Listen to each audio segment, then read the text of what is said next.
Buenos días con todos, chicos.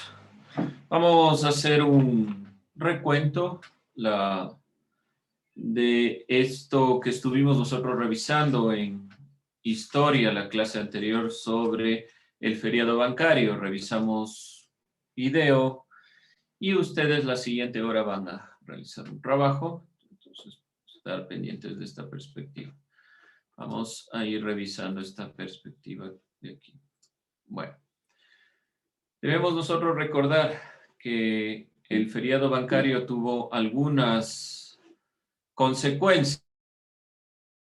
La más grave fue la migración de los años 90 y también a nivel de producción. Se cayó en un 7.3%, se produjo una reducción de la demanda en el mercado interno y externo. Nos quedamos con esta perspectiva, tratando de, en cifras, un poco complementar lo que estuvimos viendo la clase anterior. Entonces, vamos a ir resumiendo un poco. Ayúdeme, Nicole, ¿qué era esto del feriado bancario? ¿Qué pasó? ¿Por qué se dio? Y vamos a ir complementando un poco. Fue una medida que se tomó ya que en años pasados se estaba empezando a dar una inflación del sucre, no, una devaluación del sucre. Entonces, como para no llegar a un final tan extremo, se toma la medida del feriado bancario, que de ahí tiene su consecuencia con la dolarización. Bueno, pero falta ahí algo más, el fundamento de este feriado bancario. Es verdad que la consecuencia principal es la devaluación del sucre y su posterior dolarización en nuestro país, es decir, la eliminación completa del sucre. Pero además, digámoslo así, esta es la consecuencia que se da. Hay un factor por el cual se genera el feriado bancario en el Ecuador. ¿Cuál es ese factor? ¿Por qué razón se dio el feriado bancario como tal? Vamos viendo qué anotaron.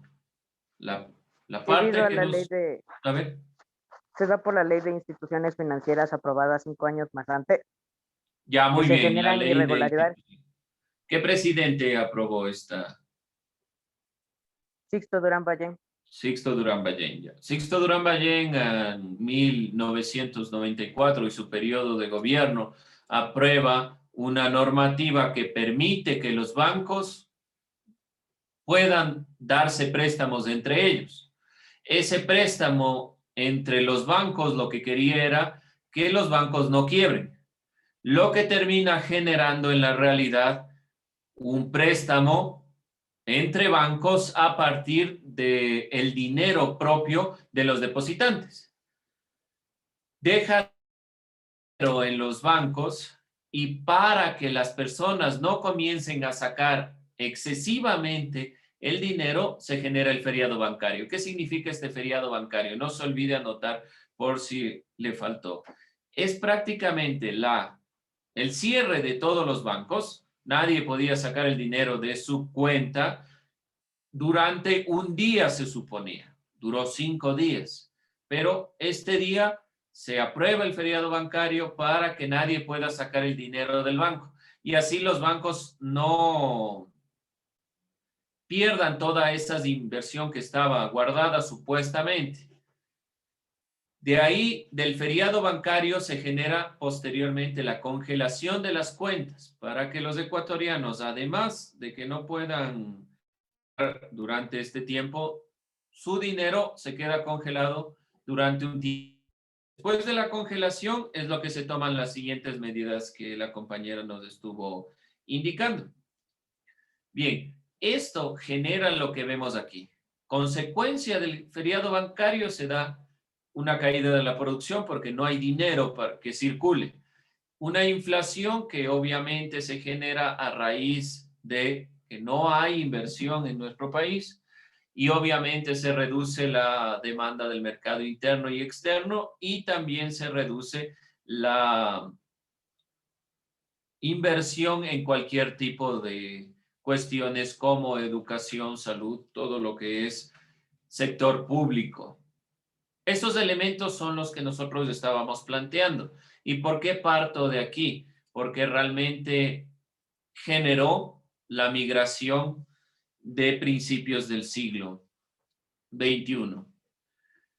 La mayor cantidad de la población en el Ecuador pierde su dinero y al perder su dinero va generándose un inconveniente social.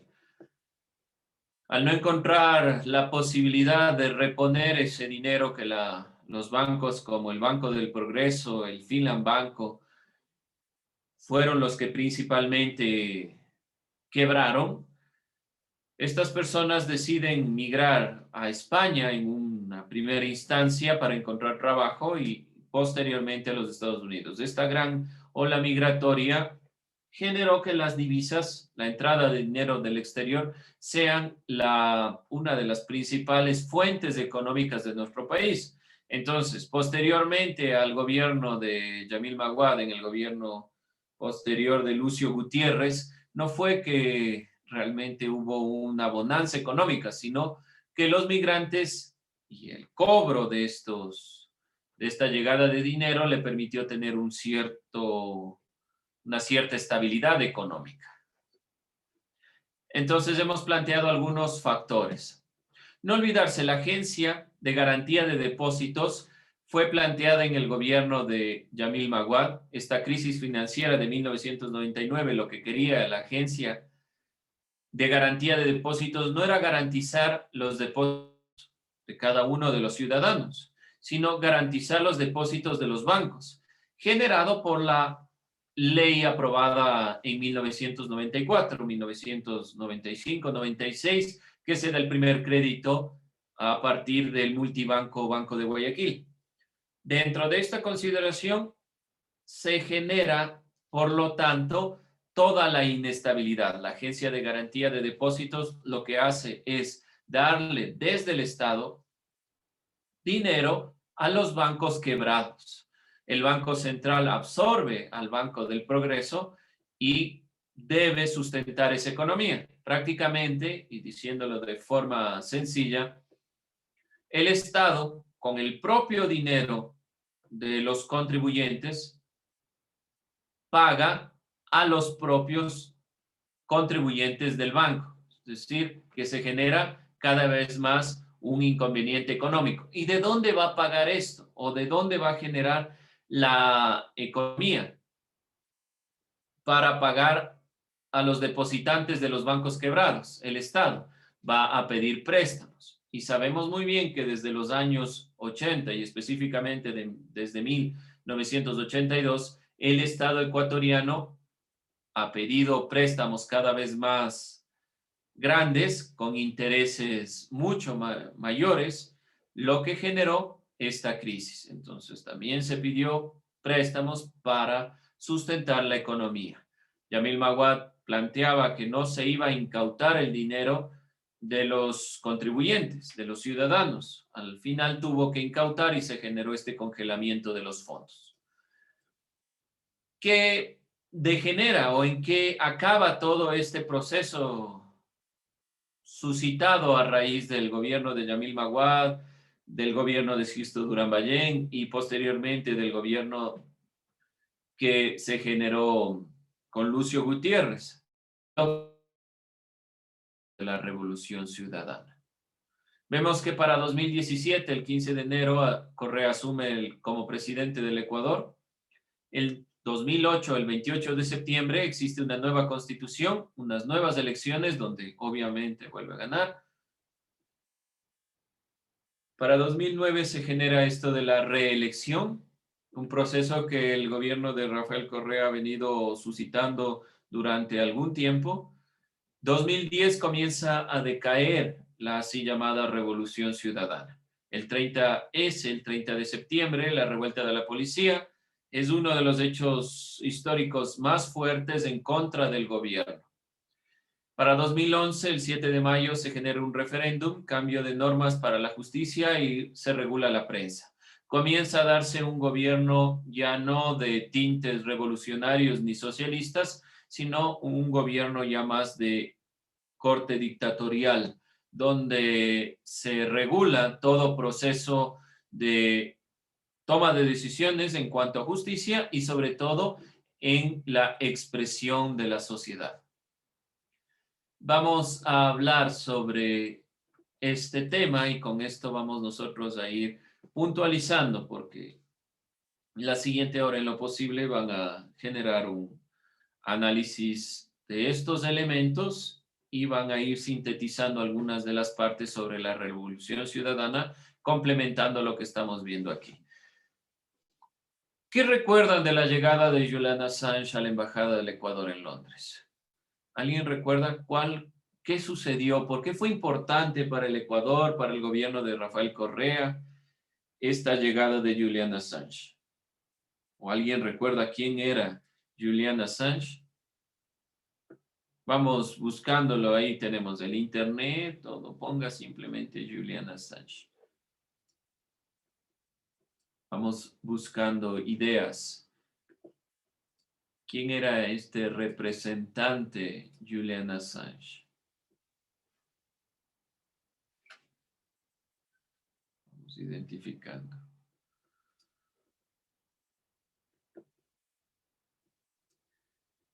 A ver. ¿Quién encontró? Vamos, yo voy nombrando.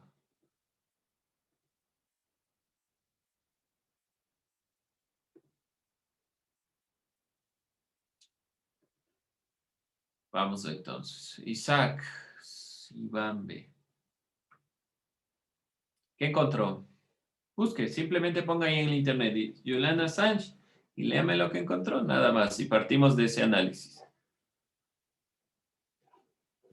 Es uno de los fundadores de Wikileaks. ¿Ya? ¿Qué era Wikileaks?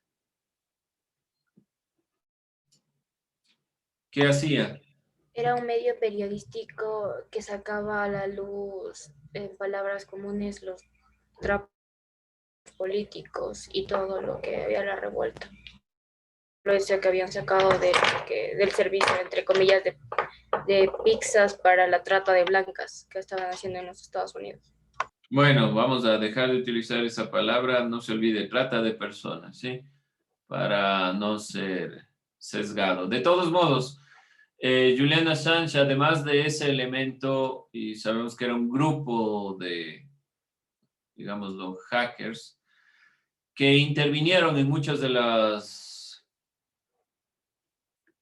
computadoras, servidores de la CIA, de los Estados Unidos y del FBI, y sacaron información de las conversaciones de Estado del gobierno de los Estados Unidos. Comienza a perseguirle los Estados Unidos y por otro factor le tratan de enjuiciar a Julian Assange, huye a la Embajada del Ecuador en Londres. ¿Por qué planteo este tema? Sabemos muy bien que el fundador de Wikileaks estuvo muy ligado a los procesos de Rafael Correa. Se conoce que se intervino muchas de las conversaciones, información, se obtuvo información de los procesos y hay muchas cosas más que no conocemos del todo de lo que haya hecho o no Julian Assange a favor de la persona a quien le tuvo mucho tiempo en la Embajada de Ecuador. Bueno, eso como una perspectiva. Más allá, esto genera una lucha de poder entre dos posturas ideológicas, políticas y económicas. En cuanto a la ideología y la postura política, el socialismo del siglo XXI, planteado por la Revolución Ciudadana, en contra del modelo liberal, en el caso de los Estados Unidos para esta época, principalmente liberales y posteriormente conservadores, pero sabemos muy bien que son de línea económica capitalista, netamente, se va dando esta postura. Países como Venezuela, Ecuador, vemos que toman un tipo de postura en este sentido, también Argentina, también Brasil, en el socialismo del siglo XXI. El tener asilado a Julian Assange en la Embajada del Ecuador un tema menor. No es solo por la consideración de ser el fundador de Wikileaks y el promotor de o divulgador de muchos de los hechos en los Estados Unidos de información clasificada, sino que principalmente significa una postura de confrontación contra los países hegemónicos como los Estados Unidos. Es uno de los elementos importantes. De ahí cómo Rafael ha utilizado a Julian Assange para intereses de gobierno o personales, ya mayormente no lo podemos del todo determinar, pero sí podemos determinar que uno de los elementos fundamentales es esta confrontación que siempre existió entre toda la idea o toda la conformación de la UNASUR, los países alineados con la izquierda en América Latina y los países de derecha, entre esos obviamente los Estados Unidos, quien fue el que exigía la extradición de Julian Assange de la Embajada del Ecuador.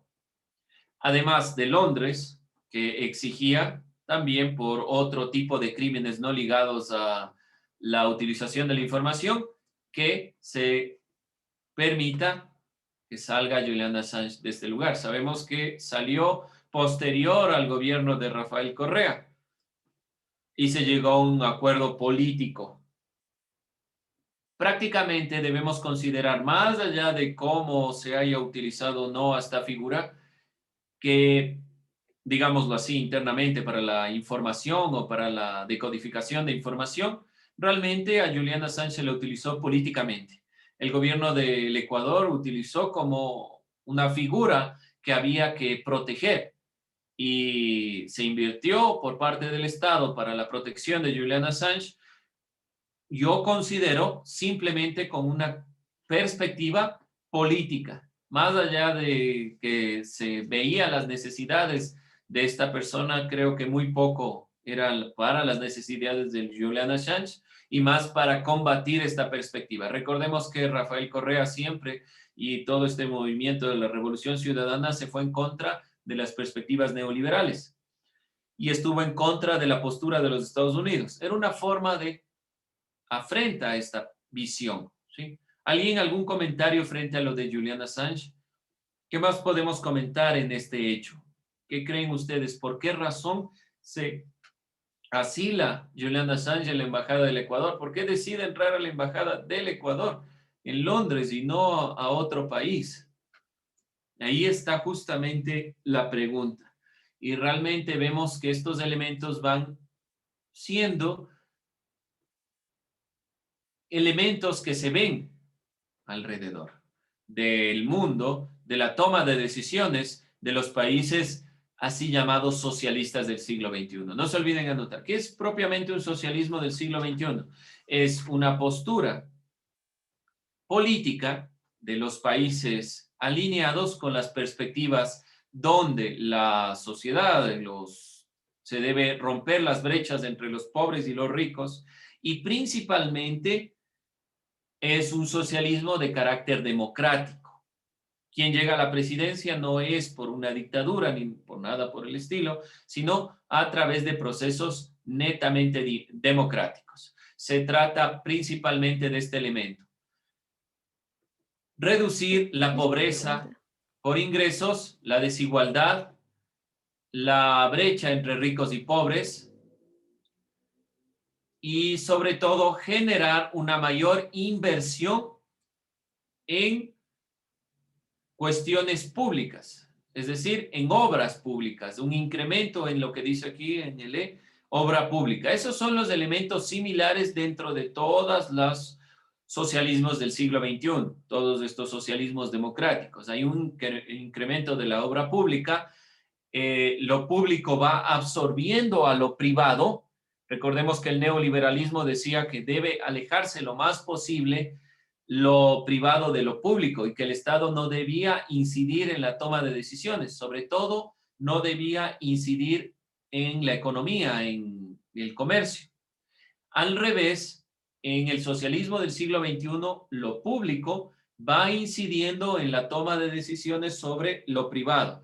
Y de esta manera, en el neoliberalismo se privatiza cuestiones públicas, servicios básicos, empresas que pertenecían a lo público. Al contrario, en el socialismo del siglo XXI y muy claro en el gobierno de Rafael Correa, se fueron generando empresas privadas, las absorbió el sector público, lo que generó inconvenientes también. Uno de los principales inconvenientes que no podía el Estado abarcar muchas de las empresas y muchas de las empresas tuvieron que cerrar, quebrar y vemos el resultado. Por ejemplo, la empresa de ferrocarriles del Ecuador que absorbió netamente el sector público quebró y ya no tenemos esa gran inversión que se hizo para el ferrocarril ecuatoriano. ¿Por qué razón? Porque lo absorbió el público y el momento que caemos en crisis, lo primero que se hace es recortar estos sectores. Así un sinnúmero de empresas que fueron absorbiendo. Se absorbieron también universidades, se absorbieron colegios que pertenecían a las armadas para que pasen a ser colegios y universidades públicas. La inversión se fue recortando porque en un cierto momento el Ecuador dejó de tener la bonanza gracias a la subida del petróleo. Por lo tanto, tuvo que recortar la inversión y seguimos teniendo el mismo neoliberalismo. Aun cuando es un cambio, no se da prioridad a la privatización, se da prioridad a lo público. El momento que el sector público no tiene economía, no tiene inversión, no tiene realmente un ingreso, porque el público, su ingreso es a través de los impuestos o de las ganancias propias del petróleo, algún tipo de este sentido. Cuando se cae la economía, entonces hay que comenzar a cerrar un sinnúmero de inversiones que se hicieron. Vemos aquí algunos de los avances y también de caídas del gobierno de la Revolución Ciudadana. Se creó la Universidad de Yachay, la Universidad de Ciencia y Tecnología, la Universidad de las Artes, la Universidad de Docencia. Estas universidades públicas lo que querían era incentivar la investigación en los docentes universitarios, ya sea para la creación de tecnologías, la cuestión en análisis propios de la ciencia o para la generación de docentes o lo que sea, pero en cuestión de investigación. Sabemos muy bien qué pasó con la Universidad de Yachay. No tuvo el empuje que se quería y muchos de los docentes tenían sueldos que no sustentaban la inversión que se daba. Se crearon muchos de los colegios del milenio que en infraestructura trataban de tener un avance mayor. Sabemos muy bien que en la actualidad hay muchas de estas inversiones en algunas provincias que no llegaron. Es decir, no se llegó a construir cuando la licitación ya se generó. Vemos que se generaron o se descentralizaron los centros de salud alrededor de todo el país. La idea era tener centros de salud mayormente avanzados para que, o por lo menos con un sentido mucho más básico, para que la salud sea un derecho, realmente llegue a todos. Según la Constitución de 2008, debía tener este acceso. Por lo tanto, se generaron todos estos centros de salud, los distritos en la cuestión de educación para descentralizar salud, educación y todos estos elementos. Y las personas puedan acceder de forma más sencilla. Sabemos que muchos de estos centros de salud no contaban con los elementos importantes para que sea asequible para todos, pero sí tuvo un acceso importante. Vemos que muchos centros de salud le permitió a las personas tener por lo menos un acceso a consideraciones básicas de forma gratuita. Otro elemento del socialismo del siglo XXI es alcanzar el Estado de Derecho, es decir, que todos podamos tener salud, educación de forma gratuita. Vemos algunos elementos, van a seguir ustedes visualizando estas perspectivas, tomar en cuenta lo que estoy aquí enunciando. Podemos cerrar ahí.